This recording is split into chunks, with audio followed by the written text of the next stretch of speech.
All right, here's an example of working a power function.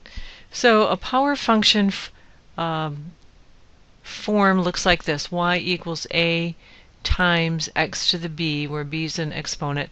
And I've asked you in your notes to talk about or write about what's the difference between a polynomial and a power function. All right, so you can look at that in your notes. So this is a power function right here. So let's go ahead and work this particular example. So this says, it's kind of small to read it there, but this says there's a pendulum swinging back and forth here, and the time t, capital T, the time it takes for it to swing back and forth one time depends on the length of the string. So that's L, string or rope or whatever, cable, whatever it is. And that is given as 1.11 L to the 0.5 power. So that's an L there. So part A says determine the period. Period is the time it takes for it to swing back and forth. And it has a 70-foot cable. So that means that the length is 70 feet. So this is part A here. So we simply put in 70 for L and calculate this out. Okay, and recall your order of operations. Say you do exponents before multiplying. So 70 to the 0.5, then multiplied by 1.1.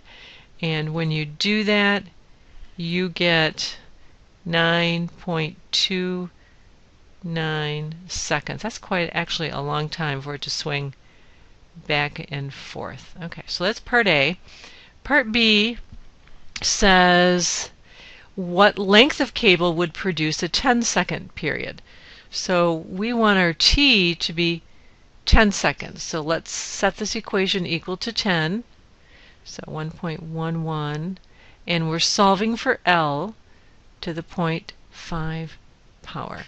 So we're solving for L. We're going to start by dividing both sides by 1.11.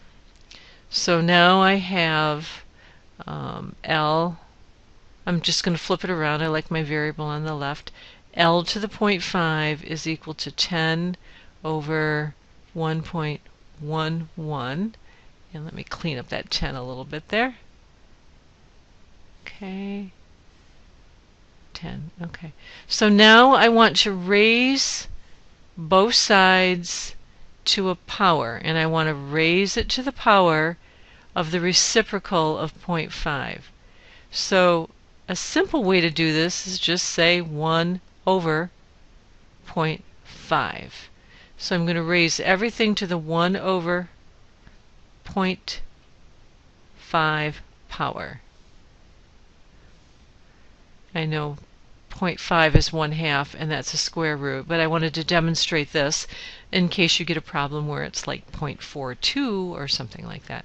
So L is going to equal 10 over 1.11, all raised to the power of 1 over 0.5. And when you type that in your calculator, don't forget to put parentheses around the whole exponent. And when you do that, you get 81.16 feet. So double check that with your calculator. Make sure you can do that calculation with your calculator. So that's the end of this example.